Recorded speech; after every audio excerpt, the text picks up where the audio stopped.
Para makita kung kasi meron na tayo natanggap na report na may mga problema. Ito, maliwanag dito. Ito yung sinabi sa atin ni Chairman isang barangay dito. Sinabi sa 200 metro. Hindi halos. Mas mahigit 2 metro. Hindi ginawa. Hindi linagay ang sira. Basta't wala na talagang linagay. Pero pag titignan nyo yung report namin, ay dapat completed na ito. Nakalagay doon na completed na ang problema. Tapos, hindi yung wala, ito naging kasama ng ghost step na itong, hindi lang itong may butas pala itong type na ito. Dapat buo ito. Sa report na completed ito. Bukod pa doon, may question sa ng ating flood action dahil yung bakal na nandun sa loob parang hindi na nakabaon sa lupa kaya dumadaan yung tubig sa ilalim naman dumadaan pumapasok ang tubig. Tignan naman ninyo kailan last time na ulan dito na malakas yung bagyo yung last time yung bagyo Mga habagat po. yung habagat dito hanggang ngayon nakita naman ninyo pagpasok namin dito. Tayo lahat, puro parang swamp na ito, hindi na puro tubig lang ang makita mo. Kaya dapat, ito, alam na namin, this was what was this, sinong kumpanya ito? St. Timothy. St. Timothy ito, St. Timothy, ang kontratista dito.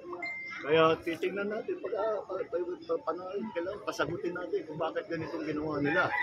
Mas mabuti pa, dapat pumunta sila rito, pakita nila gano'ng kahirap ang buhay na binigay nila sa mga kababayan natin. Hindi pala kaya gagawin namin, ngayon na naalaman na namin. Mabuti nga yung website nandyan at marami nang nagsusumbong. After, basta gamitin ninyo yung para doon sa flood control. Sige, maganda kayo. Mag-report kayo.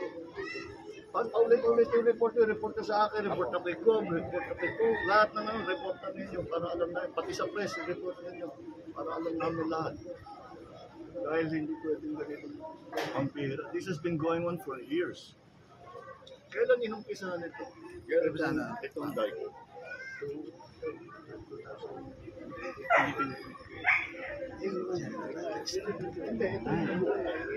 Isang beses. 21 beses.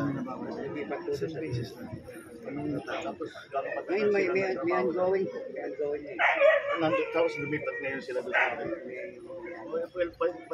Anyway, but ang katotohanan, under specification, yung ticket dahil nasa bakal, tapos nakita mo kung pag hahanapin ninyo, meron kami mga picture, pati meron kami mga diver na sinisid dun sa ilalim, at nakita talaga, very manipis lahat ng simento, hindi pantay-pantay, basta hindi magandang trabaho, talagang bibigay. Kaya bumigay na nga. Kaya kailangan nila sagutin kung bakit ganito. Pero ang hirap dahil ipapakita natin ito what possible excuse do they have for not doing this? Hindi ko maisip. Yung dredging pa dapat. Tapos, ito pa. Lahat ng flood control may kasamang dredging at saka desiltation. Anong sabi mo sa akin, Chairman? Minsan di ka pa nakakita ng desiltation dito. Kasama sa kontrata yun. Walang na desiltation. Yung dinaanan namin, sabi nga, nandoon din sa record na may desiltation doon. Nakita nyo ba? Ang babaw na, natubuan na yung lupa, natubuan na ng laman.